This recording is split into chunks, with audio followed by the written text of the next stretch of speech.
J'aimerais vous inviter à vous tenir debout. Et je vais inviter le pasteur Victor, s'il veut venir prier pour le serviteur de Dieu.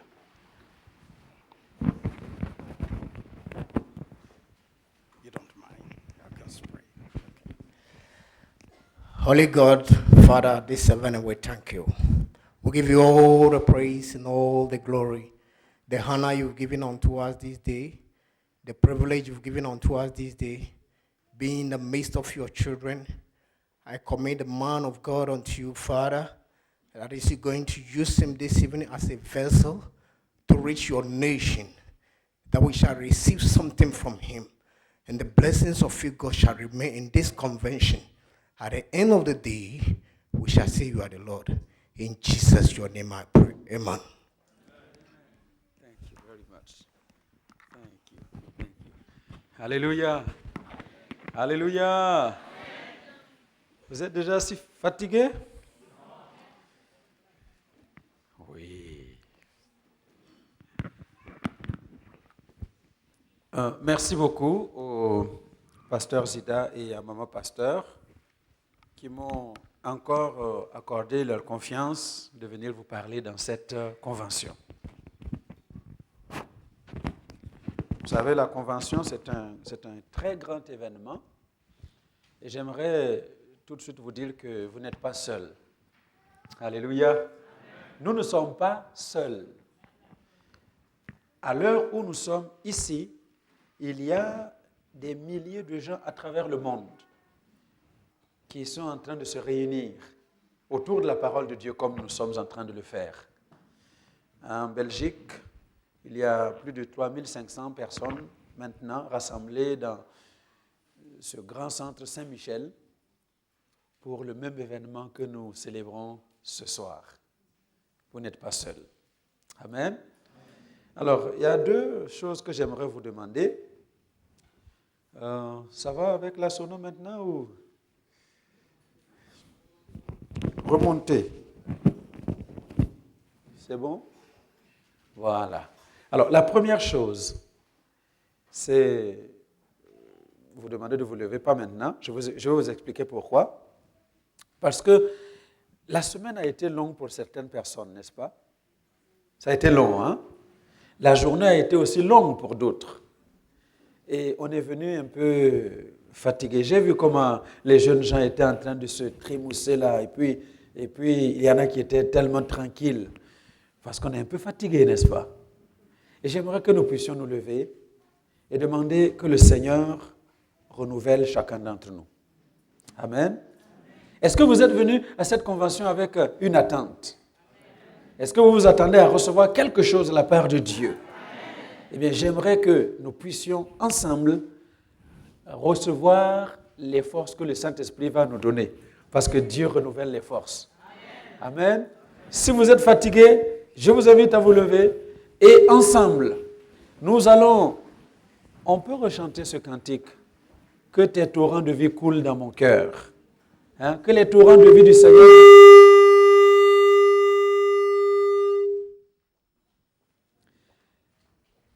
Alléluia. Je m'excuse d'avance auprès de mes amis caméramens. Parce que je ne suis pas le prédicateur fixé quelque part, hein, et que vous mettez une caméra fixe et ça marche. Donc je m'excuse d'ores et déjà. Je vais un peu bouger. Ça ne vous dérange pas beaucoup? Vous êtes prévenus? Merci beaucoup.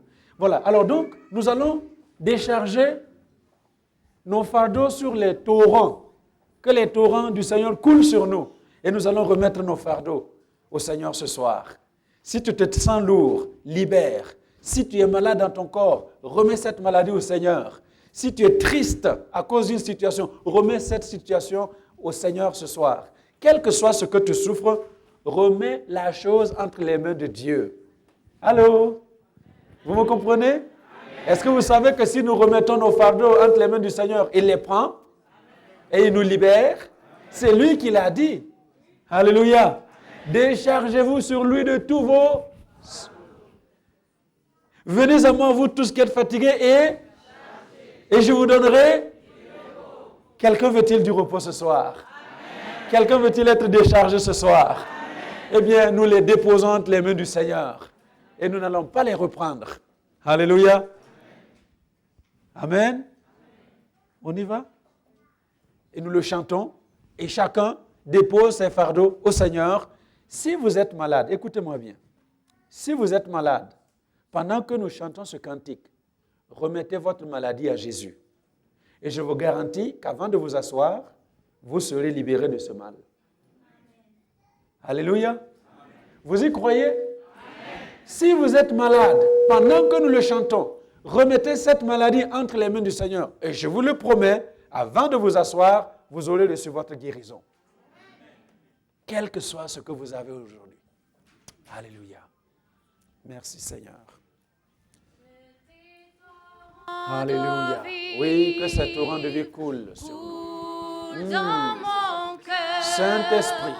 que ton Saint-Esprit vienne guider ma vie pour chaque situation qui peut troubler mon âme. Tous mes fardeaux, mes soucis, je te confie. Et là.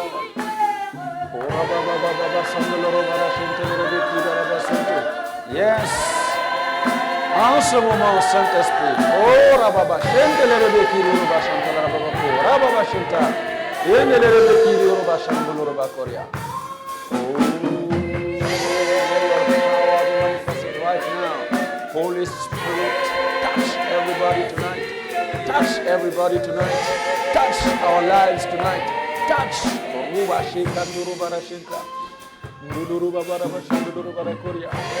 Holy Spirit, Saint-Esprit descend et touche les corps, libère les corps, libère les âmes, agis au nom de Jésus et que chaque personne qui a une situation troublante reçoive la délivrance au nom de Jésus. Come Lord Holy Spirit, come Lord Holy Spirit, Saint-Esprit agit, Saint-Esprit agit. Saint-Esprit libère. Libère les uns les autres. Libère les hommes, libère les femmes. Libère les jeunes gens, libère les jeunes filles. Au nom de Jésus.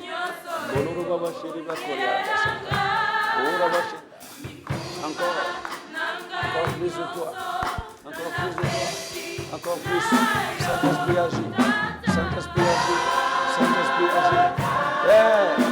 Merci de manifester ta bonté. Nous déchargeons nos fardeaux sur Jésus. Nous déchargeons nos soucis sur Jésus. Nous déchargeons nos difficultés sur Jésus. Nous déchargeons les maladies sur Jésus. Je décharge les soucis du peuple de Dieu sur Jésus, notre Seigneur. Je décharge, Seigneur.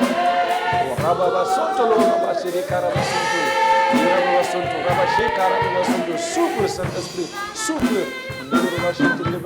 Yes.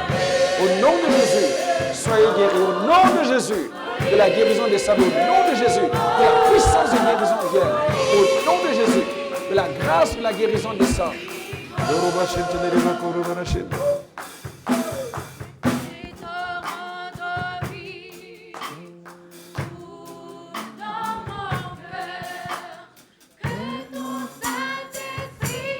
Viens, Saint-Esprit. Viens, Saint-Esprit. Viens, Saint-Esprit. Viens, Saint-Esprit. Viens, Saint-Esprit.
Holy Spirit, Rabakashanta, Yerele, Kino, Rabashendo, Rabashoko, Rabashendo,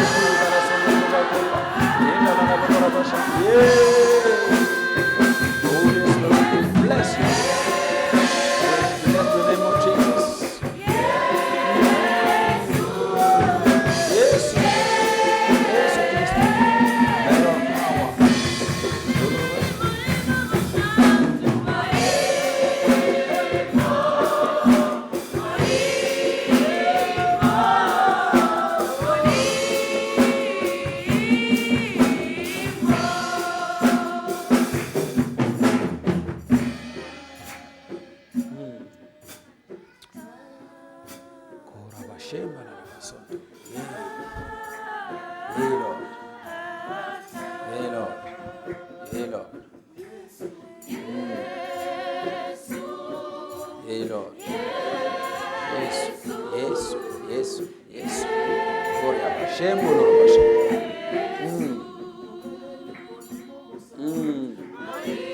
Oh Jésus, touche ce soir la guérison sur le peuple de Dieu.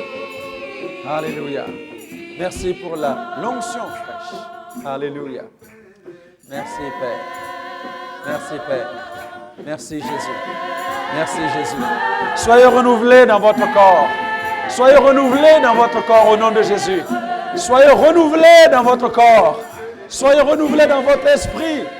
Soyez renouvelés dans votre âme. Recevez votre guérison au nom de Jésus.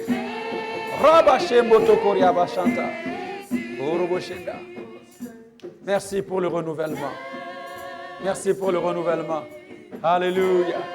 Oh, gloire à toi Jésus. Gloire à toi Jésus.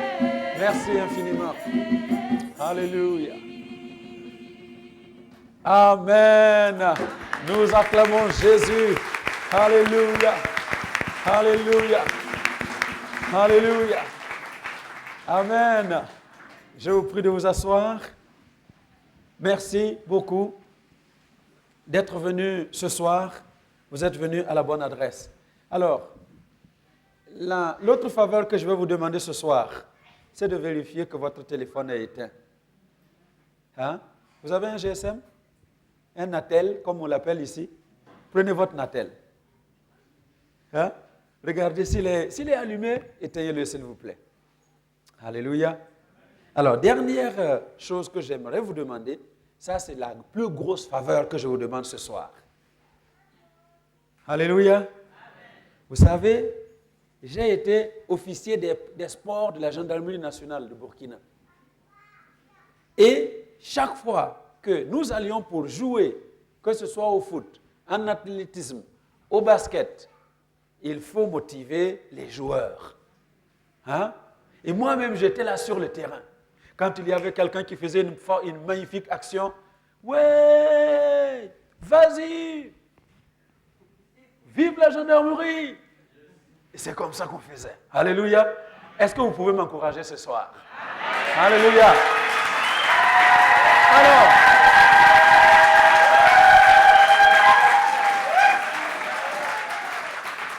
donc, ce soir, quand je vais vous dire des choses qui sont vraies, de la parole de Dieu, encouragez-moi. Amen. Amen. Donc, ce n'est pas interdit de faire ce n'est pas interdit de dire Amen, ce n'est pas interdit de dire Alléluia, ce n'est pas interdit de se lever, d'acclamer le Seigneur. Nous allons nous encourager ce soir, parce que notre champion Jésus est ressuscité d'entre les morts. Alléluia. Il est vivant pour l'éternité. Et c'est pour lui que nous sommes là aujourd'hui. Alléluia. Amen. Voilà. Merci beaucoup. J'ai été très heureux de voir le programme. L'invitation. On a mis l'heure du début du culte, mais on n'a pas mis la fin. J'ai dit merci beaucoup, pasteur Zida. Alléluia. Alors donc, je peux parler comme je veux parler. Amen. Alors donc, pour cette Pâques 2009, nous allons traiter, comme le pasteur l'a rappeler aujourd'hui de cet événement, Pâques, qui est la solution que Dieu pourvoit pour tous les échecs de nos vies. Quelqu'un est-il fatigué d'échouer? Est-ce qu'il y a quelqu'un qui est fatigué d'échouer? Non? Vous avez assez échoué. Et vous ne voulez plus échouer. Chez moi, hein, on dit que je suis fatigué d'échouer. Mais je ne sais pas si c'est du bon français. Hein? Vous ne voulez plus échouer. Vous voulez réussir. Eh bien, Pâques, c'est la solution de Dieu à tous les échecs de notre vie. Amen.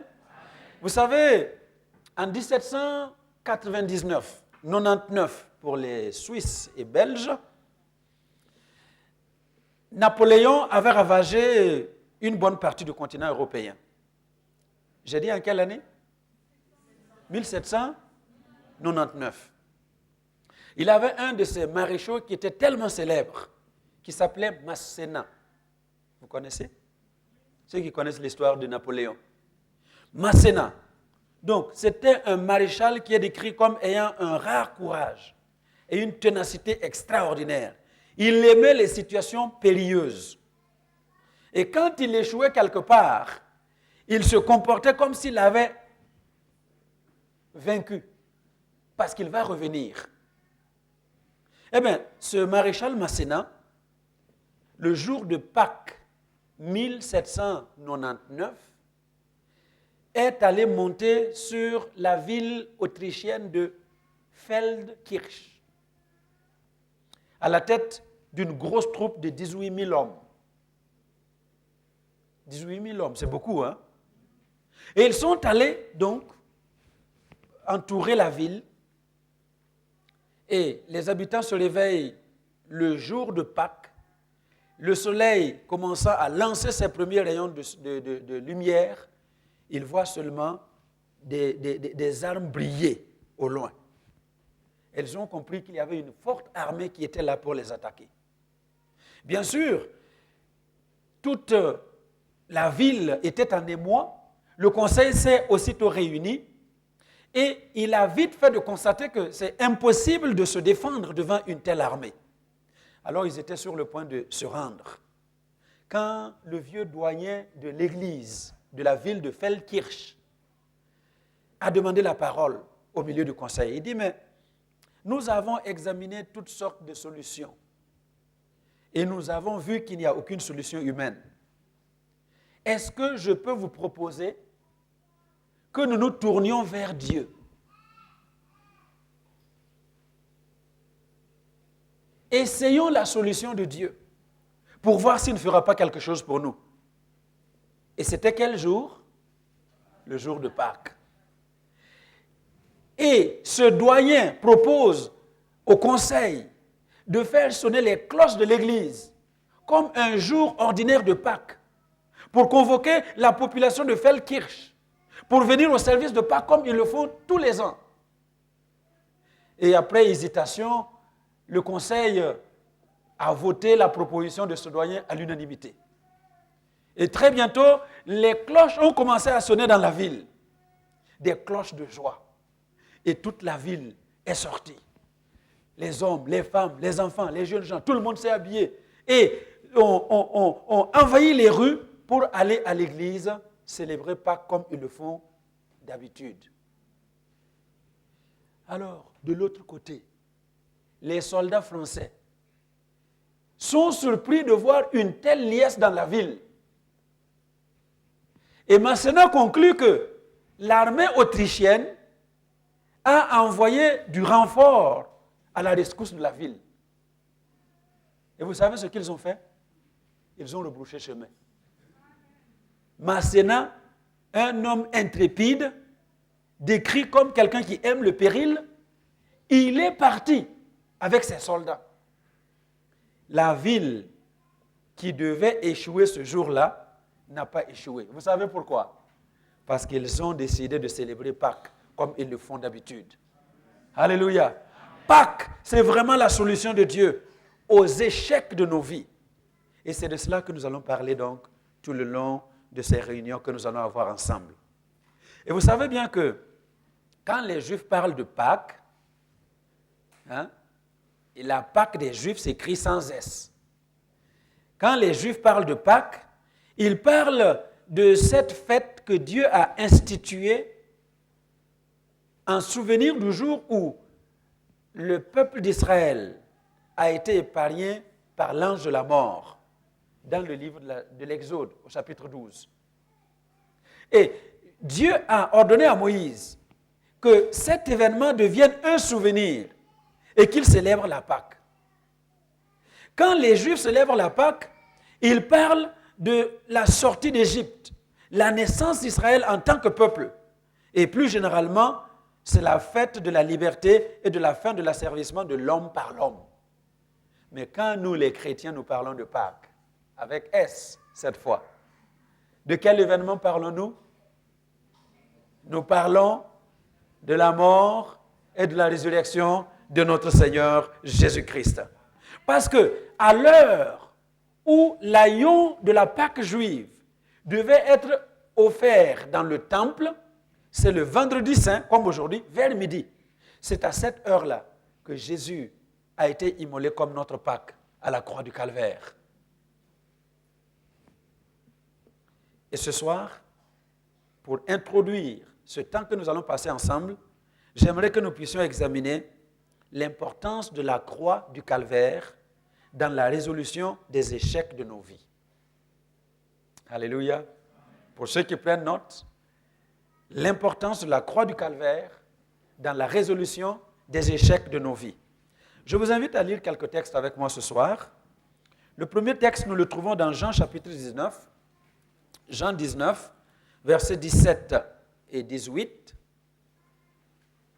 Quand vous avez trouvé, est-ce que vous voulez bien avoir la gentillesse de dire Amen? Alléluia. Jean 19, versets 17 et 18, nous lisons ensemble. Jésus, portant sa croix, arriva au lieu du crâne qui se nomme en hébreu Golgotha. C'est là qu'il fut crucifié et deux autres avec lui, un de chaque côté et Jésus au milieu. Allons dans 1 Corinthiens,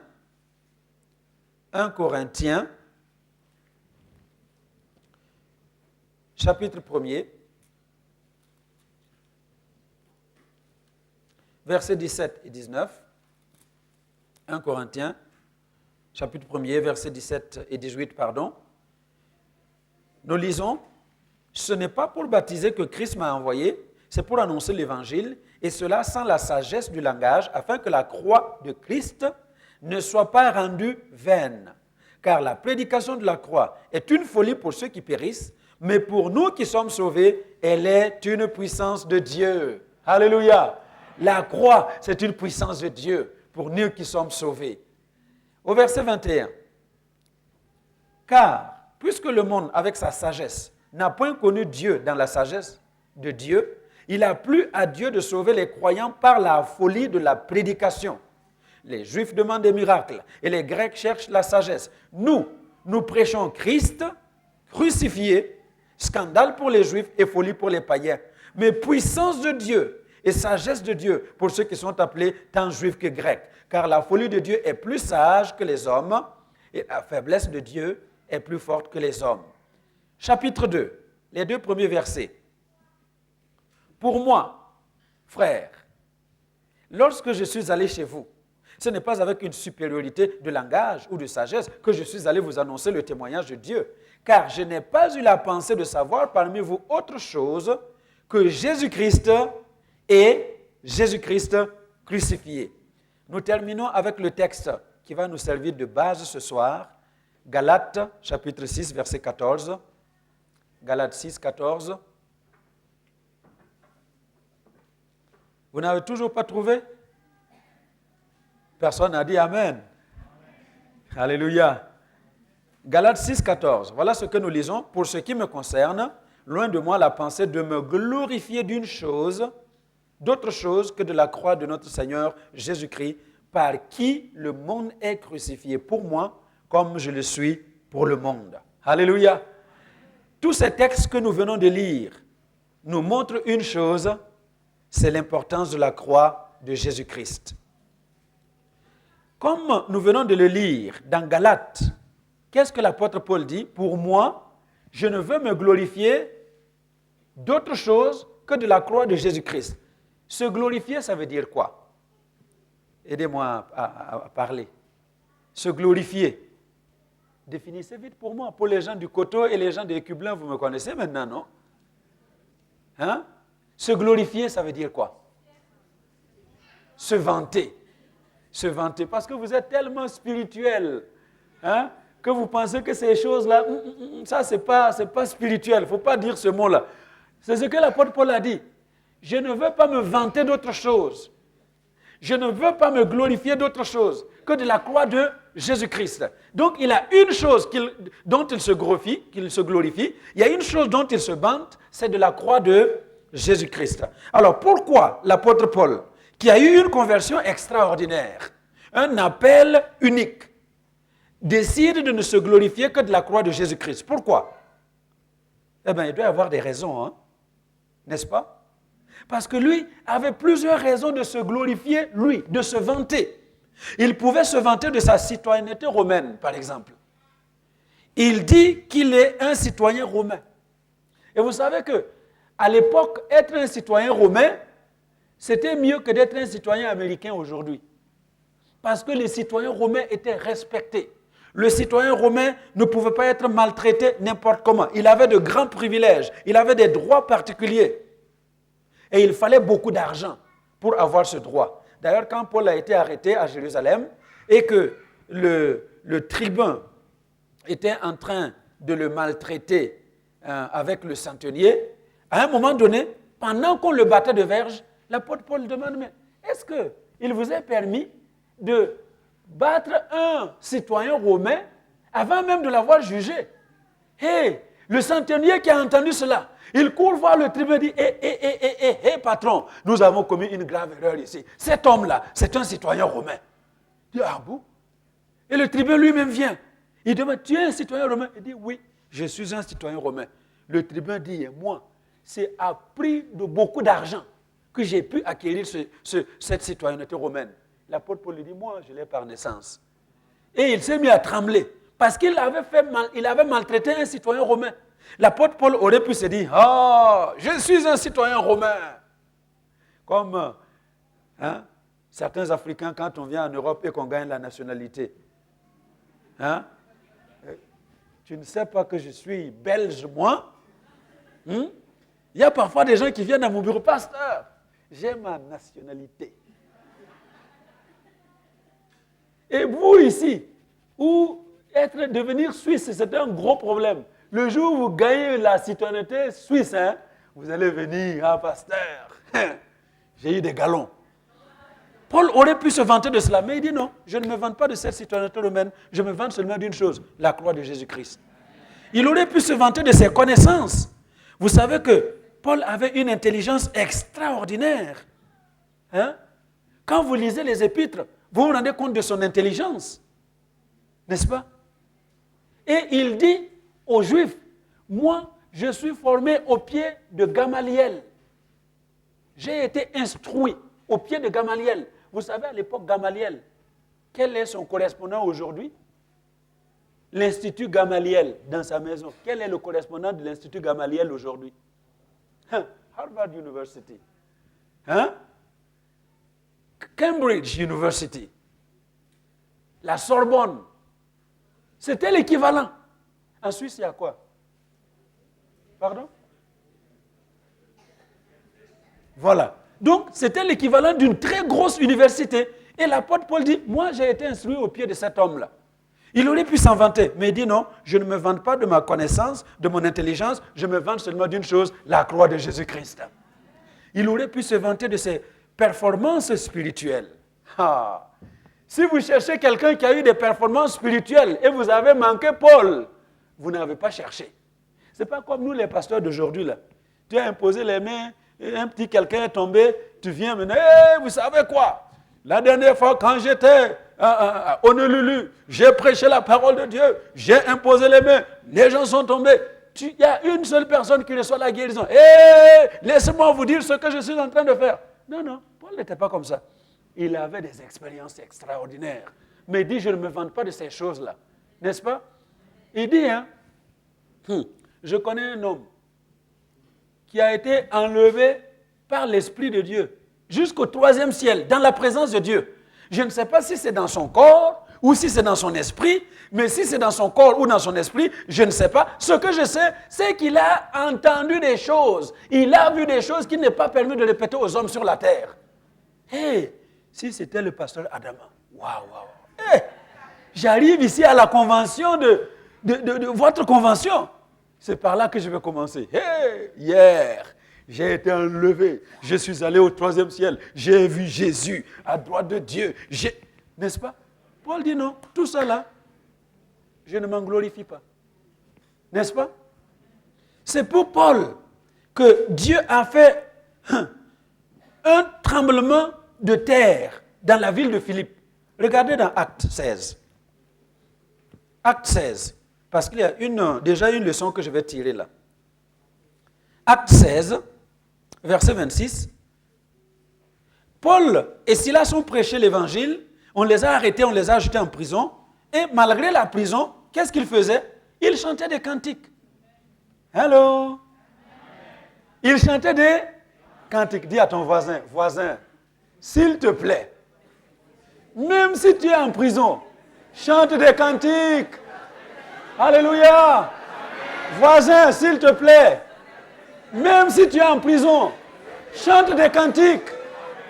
Et Paul et Silas étaient en train de chanter des cantiques. Et au verset 26, il est dit, tout à coup, alléluia, quand tu vas apprendre à louer Dieu de tout ton cœur, tout à coup, quelque chose va se passer. Tout à coup, il se fit un tremblement de terre. Ce n'est pas un tremblement, un grand. Allô? Un grand tremblement de terre. Je ne sais pas quel était son pourcentage sur l'échelle de Richter, mais je sais que déjà à quelques 5, 6, combien? En Italie, là. 6, vous avez vu tous les dégâts, n'est-ce pas? Mais ici, quand la Bible dit quelque chose est grand, hey, c'est vraiment grand. Quand la Bible dit que tu es petit, tu es vraiment petit. Mais ici, il dit un grand tremblement de terre. Donc, c'était vraiment un grand tremblement de terre. Et les fondements de la prison se sont ébranlés. Alléluia. Et quelque chose qui se passe, les liens de tous les prisonniers, vous notez ça, tous les prisonniers se brisèrent. Et toutes les portes s'ouvrirent. Alléluia. Vous avez entendu ça? La puissance de la louange. La puissance de la louange. Quand un enfant de Dieu sait louer Dieu, la prison va trembler. Là où tu te trouves, la prison va trembler. Et les portes vont s'ouvrir. Et il dit toutes les portes. Ce n'est pas une petite... Non, toutes les portes. Toutes les portes fermées devant toi vont s'ouvrir. Les chaînes vont tomber. Alléluia. Et ça a été fait pour l'apôtre Paul. Et il n'est pas sorti en disant, hey, vous ne savez pas ce que je suis. Hein? Pour moi, Dieu a envoyé un tremblement de terre. Non, je ne me glorifie pas de cette chose-là. Je me glorifie d'une seule chose, la croix de Jésus-Christ. Alléluia. Et pendant cette convention, les prisons vont être ébranlées. Allô? Les prisons où certains sont enfermés vont être ébranlées. Et les portes vont s'ouvrir. Et les chaînes vont se briser. Alléluia. Les prisons vont s'ouvrir. Les chaînes vont tomber. Et les portes. Alléluia. Amen. 3 choses. Tremblement de terre. La prison va s'ébranler. Les portes vont s'ouvrir. Les chaînes vont tomber. Alléluia. Amen. Dis-le à ton voisin.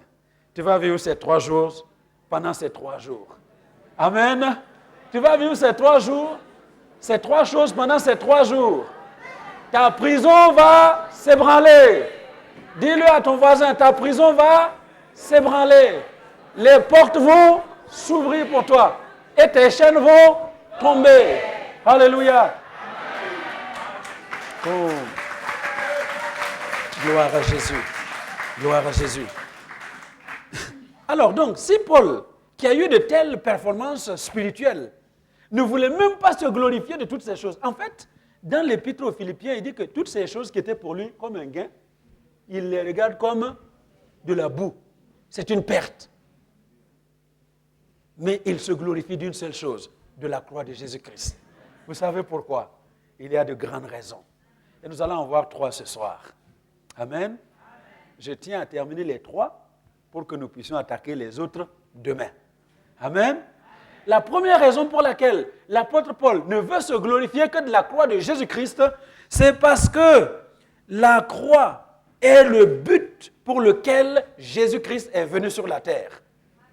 Allô? Vous écrivez, hein? La croix est le but pour lequel Jésus est venu sur la terre. Tous les hommes, vous savez, ils naissent pour vivre. Vous êtes nés, hein? Vous voulez vivre, n'est-ce pas? Et vous vous battez pour vivre. Quand vous avez un enfant que vous mettez au monde, vous faites tout pour qu'il vive. Et vous vous battez pour qu'il vive. Mais Jésus, c'est la seule personne qui est venue sur la terre avec comme seule destination la mort, la croix du calvaire. Alléluia. Et comme vous le savez, la croix, c'est un fait qui a été prophétisé des centaines d'années avant même l'arrivée de Jésus-Christ. Ce qu'il devait endurer sur la croix, ces événements ont été rappelés, prédits, comme Ésaïe, depuis 700 ans avant l'arrivée de Jésus-Christ. Jésus est venu sur la terre avec comme seul objectif aller à la croix du calvaire. Alléluia. Il y a 3 choses que j'aimerais que vous notiez ici. Premièrement, Jésus a eu une naissance extraordinaire. N'est-ce pas? Il a eu une naissance extraordinaire. Vous lisez Luc 2. Vous voyez comment Jésus est né. Il n'est pas né comme les autres hommes. Et même ceux dont la naissance a été annoncée par des anges, comme la sienne, ne sont pas nés comme lui. Vous savez bien, il y a un ange qui a annoncé la naissance d'Isaac. Il y a un ange qui a annoncé la naissance de Samson à ses parents. Il y a un ange qui a annoncé la naissance de Jean-Baptiste. De Jean-Baptiste à Zacharie. Mais toutes ces naissances annoncées par des anges, eh bien, l'ange est venu dire, tu vas connaître ta femme et elle va enfanter. N'est-ce pas? Ça, c'est la façon naturelle. Mais quand il s'est agi du cas Jésus, quand il s'est agi du cas Jésus, l'ange vient et parle à Marie. Et Marie, comme je l'ai dit à Écublan en février, a posé la bonne question. Parce qu'elle savait que quelque chose se passait. Vous voyez? Elle dit, mais moi je ne connais point d'homme. Comment cela se passera-t-il? Quelle clé tu vas utiliser pour que la chose se produise? Et dans son esprit, elle entend certainement l'Esprit de Dieu qui lui dise, tous les hommes naissent de rapport entre un homme et une femme. Mais cet enfant-là naîtra de façon extraordinaire. Le Saint-Esprit te couvrira de son ombre et le Saint-Enfant naîtra de toi. Alléluia. Quelle naissance extraordinaire! Mais laissez-moi vous dire que ce n'est pas pour venir prouver au monde entier que Dieu est capable de faire naître un enfant sans qu'il y ait un rapport entre un homme et une femme. Ce n'était pas pour ce but-là. Jésus a eu une intelligence extraordinaire. Jésus, mon Jésus, il a une intelligence extraordinaire. Demande à ton voisin, est-ce que ton Jésus est intelligent? Hein? Ton Jésus, il est intelligent? Mon Jésus est intelligent. Alléluia. Parce qu'il y a des gens qui croient que la foi, là, la foi, c'est la folie. Hein? La foi, on perd son intelligence. Vous m'entendez bien? Il y a des gens comme ça. Ils sont intelligents, selon les hommes, mais quand ils viennent à l'évangile, on dirait qu'ils deviennent bêtes. Excusez-moi l'expression. Vous m'entendez, hein? C'est pour cela que vous allez voir, et ça je l'ai vu à Bruxelles, un docteur en médecine. Vous entendez? Femme, docteur en médecine, qui a étudié 7 ans, spécialité 4 ans, ça fait combien? 11 ans, et qui travaille, et qui arrive chez un certain serviteur de Dieu, avec son cas. Et le serviteur de Dieu, là, soi-disant, lui dit, écoute, moi, je dois te laver, je dois te purifier. Oui, elle me regarde. C'est vrai. Il y a quelqu'un comme ça à Paris. Hein. Il y a un Africain comme ça à Paris qui purifie les femmes. Il les lave dans sa salle de bain. Vous imaginez comment quelqu'un d'aussi intelligent va gober une telle chose et puis non, vous allez là, oui, là, purifie-moi, pasteur.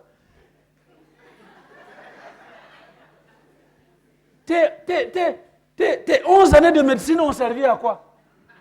Ton intelligence est partie où? Et c'est comme ça que les chrétiens courent d'église en église. Ils ne savent pas que l'onction de Dieu est là où le peuple de Dieu est rassemblé. Ils ne savent pas que l'onction de Dieu est ici, là, ce soir. Tu n'as pas besoin d'aller quelque part pour recevoir ta délivrance. Ce soir, c'est le soir de ta délivrance. Parce que Dieu est là où se trouvent ses enfants. Il a dit, là où 2 ou 3 de mes enfants sont assemblés à mon nom, je suis au milieu d'eux. Alléluia. Donc on n'a pas besoin. Jésus était intelligent. Alléluia. Et quel que soit ce qu'il a vécu dans le domaine spirituel, il a gardé son intelligence. À 12 ans. Y a-t-il un enfant de 12 ans ici? Quelqu'un a 12 ans dans la salle? Ah, bravo les jeunes gens. Dieu vous bénisse. À 12 ans, le jour de Pâques, son père et sa mère sont allés à Jérusalem. Ils ont célébré la fête de Pâques pendant le temps qu'il fallait. Et quand ils repartent, ils se rendent compte que, vous savez, hein, on va dans la foule. Ils ont pensé que Jésus était parti avec leur connaissance. Et après un jour de marche, ils ne trouvent pas Jésus. Ils repartent à Jérusalem pour dire, mais ils cherchent Jésus pendant 3 jours. 3 jours. Et vous savez où est-ce qu'ils le trouvent? Dans le temple, à 12 ans, assis au milieu des docteurs. Alléluia. Et des théologiens, ceux-là qui ont décortiqué la loi de Moïse. Il était là assis, et puis il leur posait des questions compliquées. Parce que la Bible dit qu'ils étaient surpris et étonnés des questions qu'il posait et des réponses qu'il donnait. Donc, il lui pose des questions, Jésus répond allègrement à 12 ans. Et lui leur pose des questions, waouh, comment est-ce qu'on va répondre à ça? Hein? Vous vous rappelez, il y a un certain Nicodème qui est venu en cachette le soir pour voir Jésus. Et pour dire, mais écoute, bon, moi avec mes titres là quand même, hein, je ne peux pas aller avec le peuple. Hein? Alors, dis-moi, comment est-ce que je peux entrer dans le royaume de Dieu? Jésus lui dit, ah Nicodème, tu es docteur de la loi, tu ne connais pas ces choses. Il dit, pour que tu entres dans le royaume de Dieu, il faut que tu naisses de nouveau. Et le vieux Nicodème dit, c'est pas possible. Tu m'as vu? Tu as vu mes cheveux? Est-ce qu'il faut que je retourne dans le ventre de ma mère et puis le sortir à nouveau pour entrer dans ton royaume? J'ai dit non. Si tu n'es pas d'eau et d'esprit, tu ne peux pas entrer dans le royaume de Dieu. Mais il ne comprenait rien. Jésus était intelligent. Mais ce n'était pas pour venir étaler ses connaissances et son intelligence qu'il est venu sur la terre. Troisième chose, Jésus a eu un ministère extraordinaire. Il a opéré des miracles extraordinaires. Il a guéri les malades. Il a chassé les démons. Il a purifié les lépreux. Il a même ressuscité 3 fois des gens qui étaient morts. Il les a ramenés à la vie. Mais laissez-moi vous dire que ce n'était pas seulement pour venir opérer des miracles et donner des guérisons que Jésus est venu sur la terre. Jésus est venu sur la terre avec un seul but, la croix du calvaire. Il est venu essentiellement pour mourir à la croix, parce que c'était le seul moyen, la seule façon par laquelle nous pouvons recevoir notre salut. C'est pour cette raison que Jean, quand il voyait Jésus passer dans le chapitre 1er, verset 29, il dit, voici l'agneau de Dieu qui ôte le péché du monde. L'agneau de Dieu qui ôte le péché du monde. Où est-ce que l'agneau va ôter le péché s'il n'est pas sacrifié? Jésus est venu pour mourir. Alléluia. Et dans Marc 10, 45, il dit à tous ceux qui étaient là, le Fils de l'homme que je suis venu non pour être servi, mais pour servir. Et donner ma vie comme la rançon pour plusieurs. Jésus est venu pour mourir. C'était donc la première raison. Et c'était pour cette raison que l'apôtre Paul dit, moi je ne veux me glorifier d'aucune autre chose que de la croix de Jésus-Christ. Deuxième raison. L'apôtre Paul ne voulait se glorifier que de la croix de Jésus-Christ parce que la croix nous révèle l'horreur du péché. Le péché est horrible. Merci ma sœur. La croix nous révèle l'horreur du péché. Alléluia. Vous savez, le péché, ça peut être quelque chose de si petit, mais qui produit des conséquences terribles, de lourdes conséquences. Retournez avec moi dans Genèse chapitre 1er. Regardez dans Genèse 1, où toutes les choses ont commencé. Si vous êtes un débutant lecteur de la Bible et vous lisez ces événements, ça peut vous interpeller. Vous pouvez vous poser des questions. On peut se demander, mais après tout, qu'est-ce que manger un fruit, qu'est-ce qu'il y a de si grave dans manger un fruit pour produire des conséquences aussi terribles? Genèse 1, verset 16. Dieu, pardon, c'est Genèse 2. Hein? Oui, évidemment. Genèse 2. Genèse 2, 16. L'Éternel Dieu donna cet ordre à l'homme. Tu pourras manger de tous les arbres du jardin, mais tu ne mangeras pas de l'arbre de la connaissance du bien et du mal, car le jour où tu en mangeras, tu mourras. N'est-ce pas? Qu'est-ce qu'il y a de si grave d'en manger un fruit? Dites-moi. Est-ce que c'est grave? Hein? Vous marchez, même dans un magasin, vous prenez un fruit manger, on ne va pas vous mettre en prison pour ça. N'est-ce pas? Mais qu'est-ce qu'il y a de si grave? Dieu dit, le jour où tu vas manger, tu vas mourir. Et dans chapitre 3, versets 14 à 19, Adam et Ève ont mangé le fruit. Et Dieu s'est fâché. Et voilà ce que Dieu dit. L'Éternel Dieu dit au serpent, puisque tu as fait cela, tu seras maudit entre tous les bétails et entre tous les animaux des champs. Tu marcheras sur ton ventre et tu mangeras de la poussière tous les jours de ta vie. Je mettrai une inimitié entre toi et la femme, entre ta postérité et sa postérité. Celle-ci t'écrasera la tête et tu lui écraseras le talon. Et il dit à la femme, j'augmenterai la souffrance de tes grossesses. Tu enfanteras avec douleur et tes désirs se porteront vers ton mari, mais il dominera sur toi. Il dit à l'homme, puisque tu as écouté la voix de ta femme et que tu as mangé de l'arbre au sujet duquel je t'avais donné cet ordre, tu n'en mangeras point, le sol sera maudit à cause de toi. C'est à force de peine que tu tireras ta nourriture tous les jours de ta vie. Vous vous imaginez? Manger un fruit. Hey, un simple fruit d'un arbre. Voilà les conséquences. La femme, la Bible dit qu'elle accouchait déjà avec douleur. Mais Dieu a augmenté. Dieu a augmenté la douleur de l'enfantement. Hein? Non, je pense que ça va. Hein? Ce n'est pas si compliqué que ça, mesdames. Hein? C'est supportable? Non, hein? Ah, c'est dur. Ça fait mal. N'est-ce pas? Et puis l'homme, la terre produisait librement. Tout ce que l'homme avait à faire, c'était récolter, manger, récolter, manger.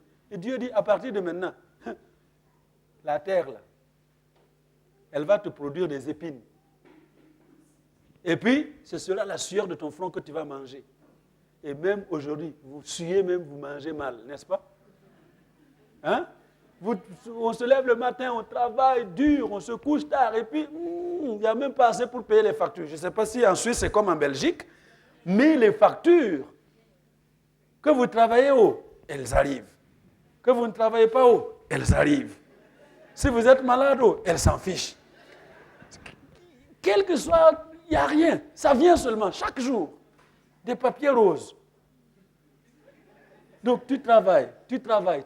Ma femme me dit, écoute, dans ce pays-là, on travaille pour payer l'État. Et puis c'est vrai, hein? Tout ce qu'on gagne, ça retourne à l'État. Tout. À la sueur de ton front. Et tu ne manges même pas assez. Vous savez pourquoi? Parce que le péché est très grave aux yeux de Dieu. Vous m'entendez bien? Le simple fait de manger ce fruit, c'est un péché. Et il est très grave aux yeux de Dieu. Il est horrible aux yeux de Dieu. Et ce que je note ici, c'est que c'est Dieu lui-même qui fixe la peine. Il dit, quand tu vas pécher, tu vas mourir. Donc, la rançon réclamée, ce n'est pas Satan qui l'a fixée. Allô? Parce que nous avons parfois une mauvaise compréhension des Écritures, pensant que c'est le diable qui a envoyé la mort. Non, non, non. Non, ce n'est pas le diable qui a envoyé la mort. C'est Dieu lui-même. Allô? Qui a fixé la rançon. Si tu pêches, parce que c'est grave à mes yeux, parce que c'est horrible à mes yeux, si tu pêches, tu vas mourir. Mais gloire à son nom. Le Dieu qui a fixé la rançon, c'est le Dieu qui a pourvu la rançon. Alléluia. Vous me saisissez? Le Dieu qui a fixé la rançon, c'est le Dieu qui a pourvu la rançon. Amen. Le péché est horrible aux yeux de Dieu. Voyez-vous, j'ai fait du droit. Et on m'a appris en droit, déjà en première année, que la peine doit être proportionnelle à la faute. D'accord? La peine doit être proportionnelle à la faute. Vous vous rappelez, il n'y a pas très longtemps, Israël a fait la guerre contre c'est Gaza. Au tir de roquettes, on a riposté avec des chars et des avions. Qu'est-ce que toute la communauté internationale a dit? Ils ont condamné. Pourquoi? Parce que c'est disproportionnel. La peine doit toujours être proportionnelle à la faute. Vous m'entendez? Donc quand vous voyez la peine sur la croix du calvaire, vous vous rendez compte que la faute était très grave. Vous m'entendez?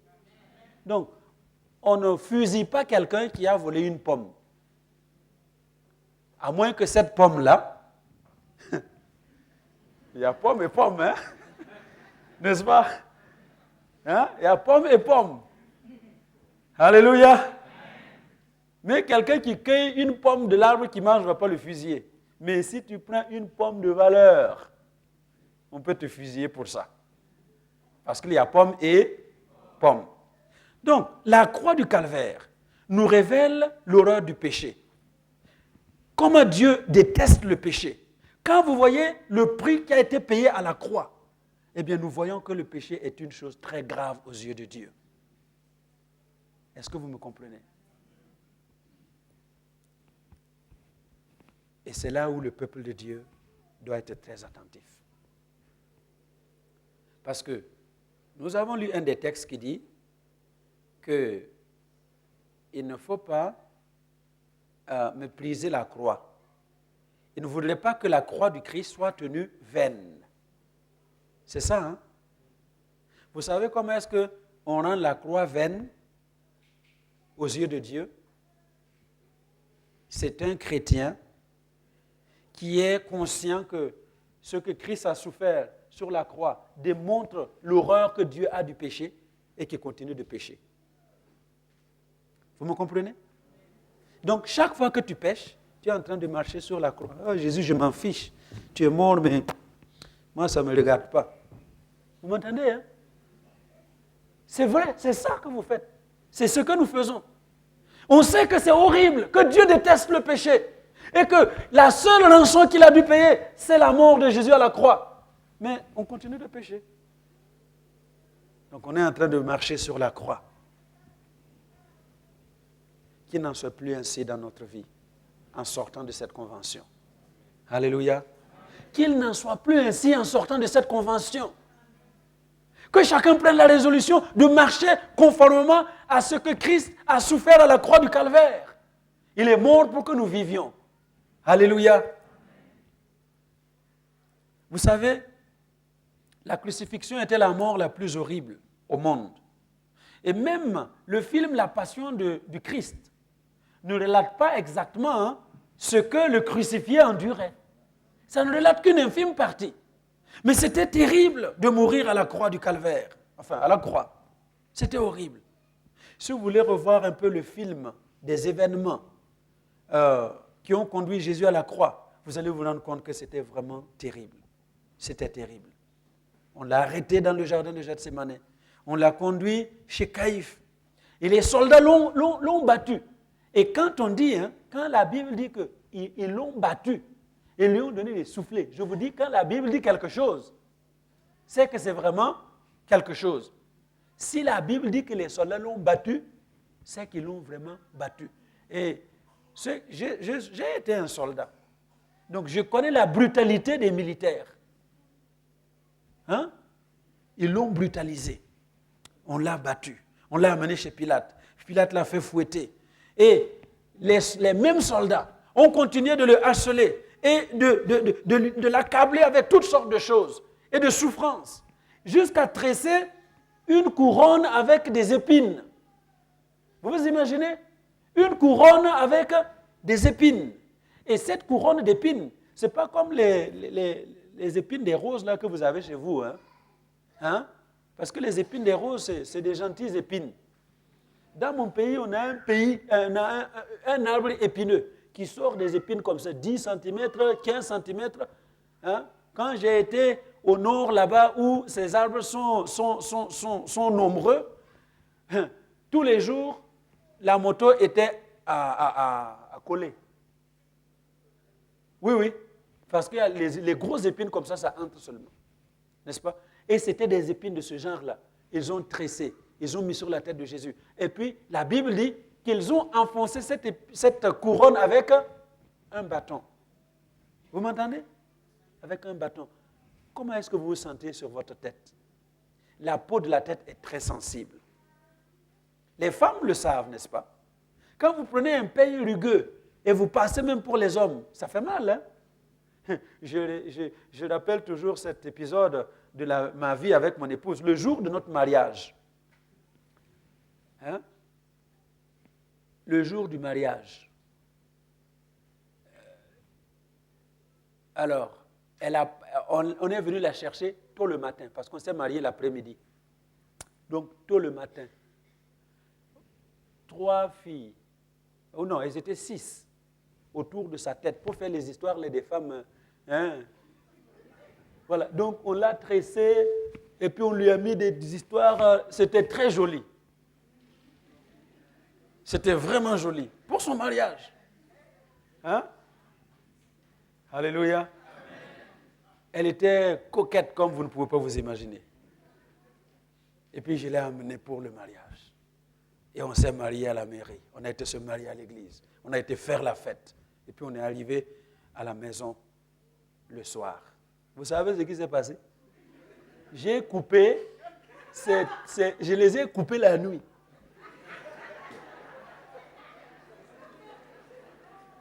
Parce que ça faisait mal. Elle avait mal à la tête, elle a pris d'Afalgan, rien à faire, ça fait mal, ça fait me dire, écoute, coupe-moi ces histoires. J'ai pris les ciseaux, tac, tac, tac, tac.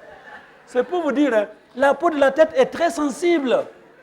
C'est très sensible. Et on a enfoncé une couronne d'épines à la tête de Jésus qu'on a enfoncé avec un bâton.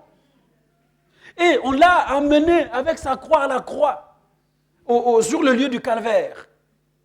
Et quand il est arrivé, vous savez, les soldats romains étaient des professionnels de la crucifixion. Et laissez-moi vous dire, encore une fois, c'est l'expérience du soldat qui parle. Vous savez, les soldats qu'on amène pour exécuter les gens, les pelotons d'exécution, on ne les laisse pas naturels. Parce qu'un homme naturel, un homme normal, ne peut pas aller trouver quelqu'un sortir son pistolet, pam. Un homme normal ne peut pas faire ça. Alors on leur donne des drogues, des histoires bizarres, ils boivent, et puis ils deviennent comme des zombies comme ça. Et comme là, ils n'ont plus aucun sentiment. Tu peux hurler, tu peux crier, ils s'en fichent, ils vont te tuer. Et les soldats romains, c'était comme ça. Donc des professionnels. Et la Bible dit que 2 brigands ont été amenés pour être crucifiés avec Jésus. Et quand ils arrivent au lieu du calvaire, on pouvait entendre ces brigands hurler de douleur quand les clous traversaient la chair de leurs mains, la chair de leurs pieds. Mais je suis sûr qu'autour de Jésus, les soldats n'ont pas dû user de brutalité parce qu'il est allé se mettre lui-même. Alléluia. Il est allé se mettre lui-même. Il a étendu les bras. Et ils ont mis les clous. Clous dans les mains. Les clous dans les pieds. Et c'est horrible. C'est terrible. C'est douloureux. Après avoir été labouré par les coups de fouet, la chair apparente, la souffrance, la douleur, le voici maintenant pendu à la croix. Ils ont relevé la croix, ils l'ont enfoncé dans le trou. Mais laissez-moi vous dire, il y a une chose qui est certaine. Je peux vous dire que ce n'est pas un seul clou dans ce monde qui a maintenu Jésus-Christ à la croix du Calvaire. Parce qu'il a dit dans Jean 10, on ne me retire pas ma vie, je la donne. Il a donné sa vie pour toi. Il a donné sa vie pour moi. Ce n'était pas forcé. Les clous ne pouvaient pas le maintenir. C'était ton péché qui l'a maintenu à la croix du Calvaire. C'était mon péché à moi qui l'a maintenu à la croix du Calvaire. J'aimerais vous dire qu'aucun soldat romain n'aurait pu crucifier Jésus. Parce que la Bible dit, lui-même il dit, ne savez-vous pas que je peux invoquer mon Père et il va m'envoyer 12 légions d'anges pour me libérer? Le jour où là, il était dans le jardin de Gethsemane, il dit, je peux appeler mon Père. 12 légions. Vous savez, un seul ange, quand il descend ici, un seul. J'aimerais voir qui va rester. Un jour, au temps du roi Ézéchias, les Assyriens sont venus les attaquer. Et ils ont fait le malin devant Israël. Israël, le roi Ézéchias a demandé conseil aux serviteurs de Dieu. Et Ésaïe. Et le prophète lui a dit que Dieu va combattre pour le peuple. La même nuit, un seul ange, alléluia, un seul ange est venu dans le camp des Assyriens. Vous savez combien de gens il a tué?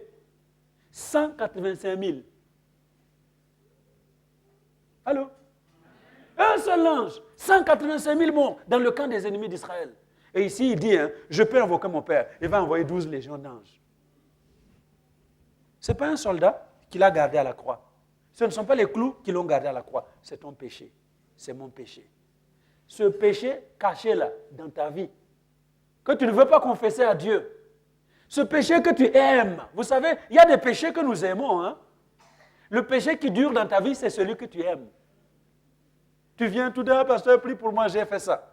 C'est parce que tu l'aimes. En fait, tu dis, oui, je vais bien, mais je t'aime quand même, reste avec moi. Le péché que tu n'aimes pas, il va partir. Vous m'entendez? Pourquoi les gens divorcent aujourd'hui? Pourquoi il y a beaucoup de divorces? Pourquoi? Vous entendez seulement un homme qui a vécu avec une femme pendant plusieurs années qui un jour dit, moi je ne t'aime plus. Tu pars. Et je prends quelqu'un d'autre. Si nous avions de la haine pour nos péchés, comme on a de la haine pour nos conjoints, eh bien, on serait de formidables chrétiens. N'est-ce pas? Un jour, la femme dit, non, je ne te veux plus. Mais le péché, là, on le caresse. Que le Seigneur nous aide. Parce que c'est ce péché-là qui a amené Jésus-Christ à la croix du Calvaire. C'est le péché. Ce ne sont pas les clous ni les soldats. Alléluia. La croix démontre l'horreur que Dieu a du péché. Quand vous voyez comment Christ a souffert. C'est pour cette raison que l'apôtre Paul rappelle, je ne veux me glorifier d'une chose que de la croix de Jésus-Christ. Troisièmement, pourquoi l'apôtre Paul ne veut se glorifier que de la croix de Jésus-Christ? Et nous allons terminer avec ce point. C'est parce que la croix démontre l'amour de Dieu. Alléluia. La croix démontre l'amour de Dieu. La croix du Calvaire est cette estrade du haut de laquelle Jésus de Nazareth a proclamé l'amour de Dieu. Nous nous servons de pupitres comme celui-là, en bois ou en verre, en vitre, pour proclamer la parole de Dieu. Mais Christ a eu la croix du Calvaire comme pupitre, comme chair, pour proclamer l'amour de Dieu. La croix nous montre que Dieu nous aime et qu'il nous aime d'un amour extraordinaire. Alléluia. Jésus-Christ, cet homme innocent, qui est sorti de la gloire du ciel. Vous savez, l'apôtre Paul l'a décrit dans Philippiens chapitre 2, versets 5 à 8. Il dit que Jésus n'a pas regardé son égalité avec Dieu comme une proie à arracher, mais il a accepté de revêtir la nature humaine. Il est devenu un simple homme et il est allé jusqu'à mourir, la mort de la croix, pour que nous soyons ce que nous sommes aujourd'hui. Alléluia. N'est-ce pas? Il a accepté d'être méprisé, d'être traité moins qu'un animal, simplement parce qu'il voulait prendre ta place à la croix du calvaire. Alléluia. Il a porté lui-même nos péchés en son corps sur le bois, nous dit l'apôtre Pierre, dans 1 Pierre 2, 24. Regardez avec moi dans Romains chapitre 5, pour comprendre que Dieu nous a tellement aimés à la croix du calvaire. Et la croix est la démonstration de l'amour de Dieu. Romains 5, versets 6 et 8. Car, lorsque nous étions encore sans force, Christ, au temps marqué, est mort pour des impies. À peine mourrait-on pour un juste. Quelqu'un peut-être mourrait-il pour un homme de bien. Mais Dieu prouve son amour envers nous, en ce que lorsque nous étions encore des pécheurs, Christ est mort pour nous. Alléluia. Nous étions sans force, sans aucune force pour résister aux assauts du diable. Nous n'avions pas de force pour résister aux difficultés de la vie. Nous étions des impies, c'est-à-dire que nous ne nous soucions pas de Dieu. Mais Christ est mort pour nous pendant ce temps-là. Amen. Regardez dans Éphésiens chapitre 2. Éphésiens 2, versets 1 à 9. Vous avez trouvé? Vous étiez morts par vos offenses et par vos péchés, dans lesquels vous marchiez autrefois selon le train de ce monde, selon le prince de la puissance de l'air, de l'esprit qui agit maintenant dans les fils de la rébellion. Nous tous aussi, nous étions de leur nombre. Et nous vivions autrefois selon les convoitises de notre chair, accomplissant les volontés de la chair et de nos pensées. Et nous étions par nature des enfants de colère comme les autres. Comme les autres. Mais Dieu qui est riche en miséricorde, alléluia. Dis à ton voisin, mon Dieu est riche en miséricorde. Oh, Dieu qui est riche en miséricorde, à cause du grand amour dont il nous a aimés, nous qui étions morts par nos offenses, nous a rendus à la vie avec Christ. Il nous a ressuscités ensemble et nous a fait asseoir ensemble dans les lieux célestes, en Jésus-Christ, afin de montrer dans les siècles à venir l'infinie richesse de sa grâce par sa bonté envers nous en Jésus-Christ. Car ce n'est pas par là, c'est par la grâce que vous êtes sauvés, par le moyen de la foi. Cela ne vient pas de Dieu, ne vient pas de vous, c'est le don de Dieu. Ce n'est point par les œuvres, afin que personne ne se glorifie. Alléluia. Nous marchions dans les œuvres de la chair. Nous marchions dans les convoitises de la chair. Les convoitises de la chair, le même Paul l'explique dans Galates, chapitre 5, verset 22. Il dit, qu'est-ce que c'est que les œuvres de la chair? Les œuvres de la chair sont manifestes. Ce sont l'impudicité, l'impureté, la dissolution, l'idolâtrie, la magie, l'inimitié. Jusqu'ici, vous me dites, pasteur, ça ne me concerne pas du tout. Alléluia. N'est-ce pas que ça ne vous concerne pas?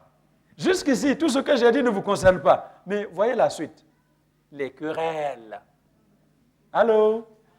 Les querelles. Est-ce qu'il n'y a pas de querelles au milieu de nous dans nos églises? Est-ce qu'il n'y a pas de querelles au milieu dans ta maison? Est-ce qu'il n'y a pas de querelles dans ta maison? Querelles entre toi et ta femme, querelles entre toi et tes enfants, querelles entre vous. Il y a des querelles. Ce sont les œuvres de la chair. Allô? Peut-être que tu ne commets pas l'impudicité, tu n'es pas impur, mais tu es querelleur. Dis à ton voisin, mon frère, si c'est une sœur, ma sœur, s'il te plaît,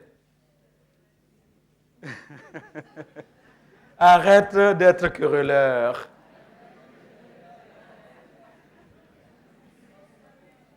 Regardez la suite. Donc, les querelles, les jalousies, les jalousies. Est-ce qu'il n'y a pas de jalousie dans nos églises? Est-ce qu'il n'y a même pas de jalousie dans nos foyers? Le grand frère jalouse le petit frère. La grande sœur jalouse la petite sœur. C'est toujours elle qu'on fait ci. C'est toujours lui qu'on favorise. Des jaloux. Jalousie. Et les jalousies dans les ministères. Et les jalousies.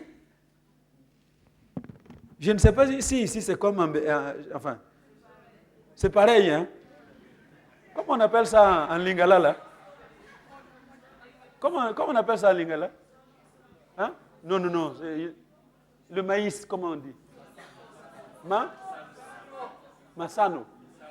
Lisango. Voilà. Le maïs, là. Hein? Non, j'ai dit bien le maïs, là. Le lisango, là. Hein? Ça amène tellement de jalousie dans les églises de noirs. Et moi aussi, je vais tenir le micro. Hein? Pourquoi c'est toujours lui qui tient le micro? Pourquoi c'est toujours elle qui doit faire les solos? Moi aussi, je dois. Tout le monde veut le lisango. Jalousie. Et ces choses-là doivent disparaître du milieu de nous à partir de cette convention.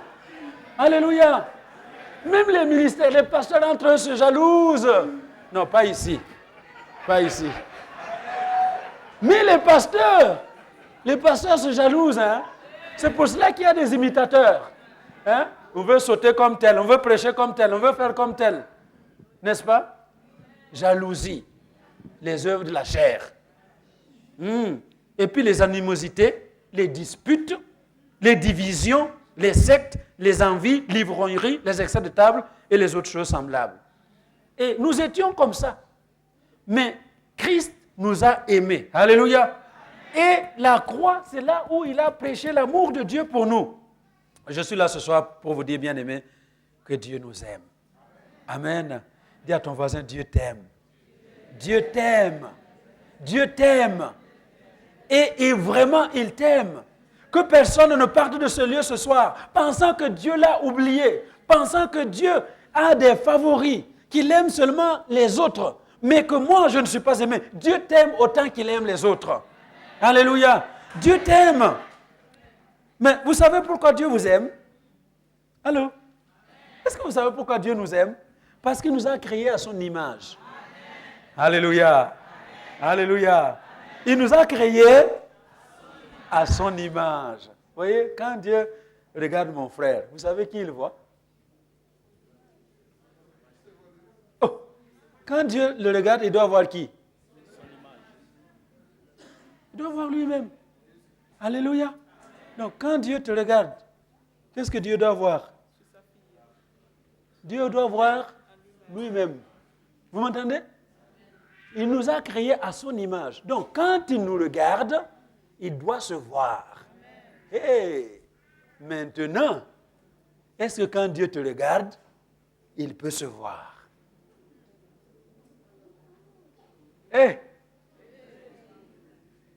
Je ne sais plus quelle princesse qui regardait son image dans le miroir.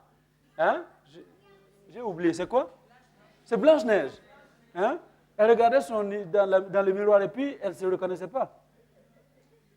C'est ça? Elle se demandait? Et finalement, c'est la sorcière. Et qui était belle? Une sorcière, ce n'est jamais beau. N'est-ce pas? Donc, écoutez-moi bien. Merci beaucoup pour l'illustration. Il y a des gens, quand Dieu te regarde, il voit l'image de la sorcière. Il ne peut pas se voir dans ta vie. Il ne peut pas se voir dans ta vie. Pourquoi? Parce qu'il y a des endroits où Dieu ne partirait jamais. Et toi, tu es là-bas. N'est-ce pas? Il y a des endroits où Dieu ne serait jamais. Mais toi, qu'est-ce que tes pieds font là-bas? Quand Dieu te regarde, il ne se reconnaît pas. Mais pour tous ceux en qui Dieu peut se reconnaître, Dieu les aime. Amen. Alléluia. Parce que nous sommes créés à son image. Amen. Parce que tu es créé à l'image de Dieu. Il ne peut pas te permettre d'échouer. Parce que si toi tu échoues, c'est l'échec de qui? C'est l'échec de Dieu. Donc c'est pour cela, moi, il y a eu un moment où je me faisais beaucoup de soucis. Il y a très longtemps, je ne me fais plus de soucis. Alléluia. Je vais quelque part, je me dis, Seigneur, je m'en vais en ton nom. Si c'est bien, parce que je ne vais pas faire les choses à moitié. Ce que je dois faire, je vais le faire. Amen. Maintenant, s'il n'y a pas le résultat que tu as dit dans ta parole, c'est ton problème. Alléluia. Je l'ai dit à Écublanc, je le répète ici. Vous savez, quand Dieu dit de prier pour que les gens soient guéris, il n'y a pas de problème. Hein, mon frère? Imposez les mains aux malades et les malades seront morts. Non? Ils seront guéris. Qu'est-ce que vous faites? Est-ce que vous avez peur d'imposer les mains aux malades? Hein? Mon frère, chaque jour tu imposes les mains à combien de malades? On a peur parce qu'on a imposé les mains à un malade, il n'est pas guéri tout de suite. On a imposé les mains à un autre malade, il n'est pas guéri tout de suite. Seigneur, cette histoire-là, ça ne marche pas. Pour moi, ce n'est pas mon problème. C'est pour cela qu'avant de commencer, j'ai prié pour vous. Et je sais qu'il y en a qui sont guéris. Gloire à Dieu. Celui qui n'est pas guéri, ça, c'est le problème de Dieu. Ce n'est pas mon problème à moi. Ce que je dois faire, c'est obéir à la parole de Dieu. Alléluia. Et je vous annonce ce soir, bien-aimés, que Dieu nous aime. Il vous aime d'un amour extraordinaire. Et son amour veut couler au milieu de nous ce soir.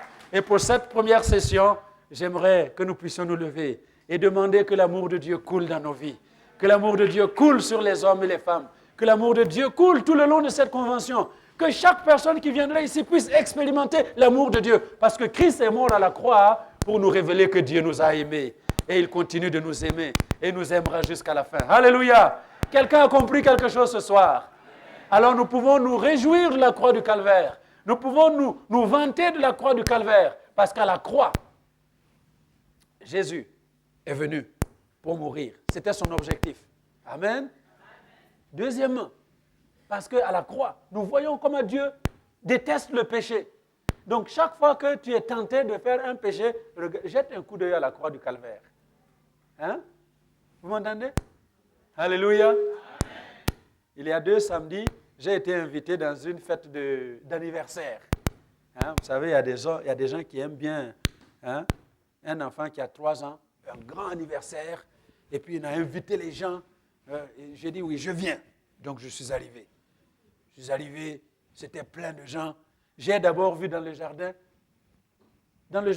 dehors, les caisses de bière. Hein? Donc il y avait les caisses de bière. Il y avait tellement dans la maison qu'on a entreposé les autres dans le jardin. Donc j'arrive là, c'est le vin, c'est les alcools. Donc ça buvait seulement. Et dès que j'entre, hein, il y a des verres qui disparaissaient sous les tables. J'ai dit, mais vous avez peur de qui? Vous avez peur d'un minable homme comme moi. Je ne peux même plus donner un bon coup de poing à quelqu'un. N'est-ce pas? Mais il faut avoir peur de Dieu. Si vous n'avez pas peur de Dieu, c'est inutile d'avoir peur de l'homme. D'accord? Alléluia. Vous avez encore 2 minutes? Amen. Il y a un petit garçon dans mon pays, un petit garçon qui s'est converti. Parce que les enfants viennent se convertir souvent et les parents, je ne dis pas les parents sont fâchés. Et le papa est fâché avec son fils. Tu ne pars pas dans cette église-là. C'est tous les jours. Et l'enfant se cache, il part. Et un jour, le papa amène l'enfant pour l'accompagner, accomplir une opération. Et l'opération consistait à aller voler le maïs. Parce qu'au Burkina, quand on récolte le maïs, on le met en gerbe et on l'accroche aux arbres. Hein, pour que, voilà. Donc, il part et il dit à l'enfant, toi, tu restes en bas. Moi, je monte. Si jamais tu entends un bruit, tu vois quelqu'un, tu fais... Tu siffles. Alors comme ça, je descends tout de suite. Et puis l'enfant, le papa monte. Et il n'a pas le temps de décrocher le truc. Vite, il descend. Il dit, mais quoi? Qu'est-ce que tu as vu? Où est la personne? Il dit, Il dit, mais où est la personne? Il dit, non, moi je n'ai pas vu quelqu'un, mais Dieu voit. Hein?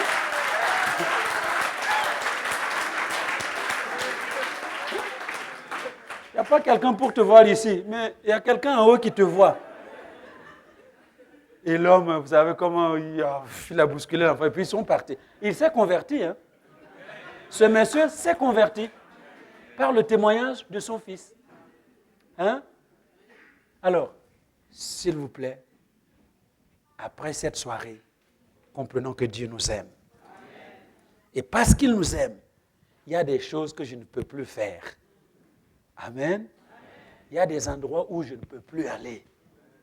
Alléluia. Même si ça semble bon. N'est-ce pas? Il y a des paroles que je ne dois plus dire. Hein? Il y a des paroles que je ne dois plus dire. Vous avez encore 1 minute. Ça s'est passé seulement dans la semaine. J'ai aidé une vieille dame à déménager. Et puis, un jeune homme m'aidait. Et en travaillant, je me suis fait mal. Et puis, j'ai cultivé cette habitude. Quand ça chauffe, au lieu de dire aïe, je dis alléluia. Hein? Amen?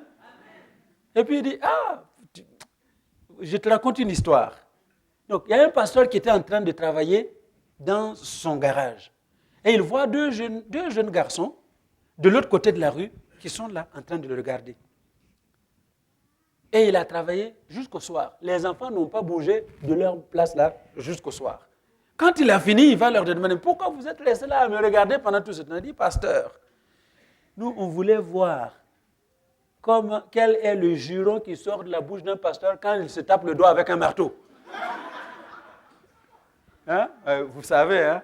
Quand vous tapez le doigt avec le marteau, vous dites quoi? Hein? Mais bien aimé, c'est du sérieux ce que je suis en train de vous dire. Prenons l'engagement ce soir de ne plus faire les choses qui vont mépriser la croix. Allô? Toute chose que tu fais dans la vie qui est un péché, c'est un mépris de la croix. Nous voulons prendre l'engagement ce soir de nous en débarrasser. Seigneur, c'est fini. C'est terminé. Je sais que tu m'aimes. Je veux t'aimer comme tu m'as aimé. Je veux te faire plaisir. Amen. Alléluia. Gloire à notre Dieu. Est-ce qu'on peut se donner la main? Et puis, priez pour la personne qui est à votre gauche, qui est à votre droite. Que le Seigneur lui donne le courage de marcher en conformité à l'œuvre de la croix. Amen. Parce que Dieu l'a tellement aimé qu'il a envoyé Jésus mourir à sa place. Alléluia. Élevons nos voix et prions. Merci Seigneur. Oui, te bénissons parce que ton peuple est là. C'est le peuple que tu as racheté au prix de ton sang. Tu as souffert pour que nous vivions. Nous ne voulons pas, Seigneur, piétiner le sang de la croix. Nous ne voulons pas marcher méprisant l'œuvre de la croix. Nous voulons te bénir parce que nous savons que ce que tu as fait, tu l'as fait de façon extraordinaire. Et tu vas glorifier ton nom dans notre vie. Seigneur, aujourd'hui, que la gloire de Dieu descende, que la puissance de Dieu intervienne. Alléluia. Merci Seigneur. Merci Jésus. Amen. Seigneur, merci parce que ta parole est la vérité. Et cette parole ne sort jamais en vain. Quand elle sort, elle revient toujours avec du résultat. Elle est sortie ce soir pour ton peuple. Eh bien, à partir de ce soir, les choses changent radicalement dans chacune de nos vies. Et que nous marchions en nouveauté de vie avec toi. Que notre vie soit un exemple de l'image de Jésus en nous. Que quand nous marchons, on voit l'image de Dieu en nous. Et quand tu nous regardes, que tu vois ton image en nous. Nous ne voulons pas refléter autre chose que ton image. Seigneur, merci de fortifier les uns et les autres et de nous encourager à marcher à ta suite au nom de Jésus. Amen. Excusez-moi, j'aimerais quand même donner l'occasion, s'il y a quelqu'un au milieu de nous qui a été touché par la parole. Et vous savez que Dieu vous aime, mais vous n'avez jamais fait de pas pour le rencontrer. L'apôtre Paul dit que si nous confessons de notre bouche et si nous croyons dans notre cœur que Dieu a ressuscité Christ d'entre les morts, nous serons sauvés. La seule façon d'être sauvé, c'est de proclamer soi-même, de revendiquer soi-même l'œuvre de la croix pour vous. Parce qu'il n'est pas mort il est mort pour toi. Si tu étais le seul pécheur sur la terre, il serait venu pour toi. Alléluia. Alors, donc, si quelqu'un au milieu de nous veut donner sa vie à Jésus et confesser Jésus comme son sauveur, parce que tu ne l'as jamais fait, eh bien, j'aimerais vous inviter à venir ici. Je vais prier avec vous avant de remettre la parole au pasteur. Alléluia. Est-ce que vous m'avez bien compris? On ne naît pas chrétien, on le devient. Et c'est chacun qui doit choisir pour lui-même. Quelqu'un, ce soir, veut-il remettre sa vie en entier à Jésus pour que Jésus le conduise à cause de l'amour que Dieu a manifesté? Y a-t-il quelqu'un?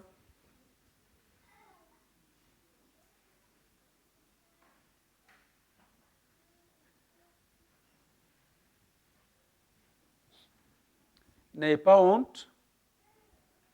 Ne vous privez pas de ce privilège que Dieu vous donne parce que le lendemain n'appartient à personne. Il n'y a que Dieu. Vous savez pourquoi j'insiste?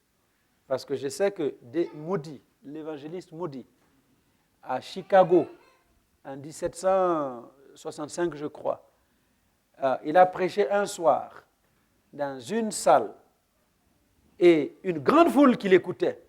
Et ce jour-là, il a lancé l'appel. Et les gens ont dit non, on reviendra demain t'écouter. Ce que tu as dit, c'est bien, nous avons compris, mais demain on reviendra t'écouter. Il a dit, ok, je reviendrai demain et je vais venir vous trouver. Demain je serai là, mais je ne sais pas comment Dieu dispose des choses. Le même soir, la même nuit, à Chicago, il y a eu le fameux incendie qui a ravagé une bonne partie de la ville. Et plusieurs personnes de ceux qui étaient là ce soir sont morts dans le feu. Ils n'ont jamais pu décider de se donner à Dieu pour leur salut. C'est pour cela que j'insiste. Parce que nous ne savons pas qu'est-ce que l'avenir nous réserve. Voilà, donc si tu es là ce soir, c'est ton occasion. Viens, reçois ton salut, et puis tu marches pépélé, comme on dit chez nous. Voilà, tu marches libre. Alléluia. Y a-t-il quelqu'un parmi les jeunes gens, parmi les jeunes filles? Bon, Dieu vous bénisse. Je n'insiste pas. Merci beaucoup, pasteur. Nous acclamons notre Seigneur.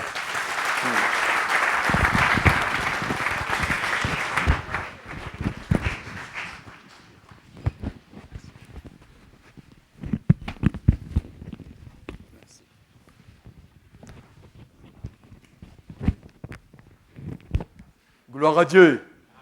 Est-ce qu'encore une fois, on peut acclamer les rois des rois, les seigneurs des seigneurs? Acclamons les rois des rois. Alléluia.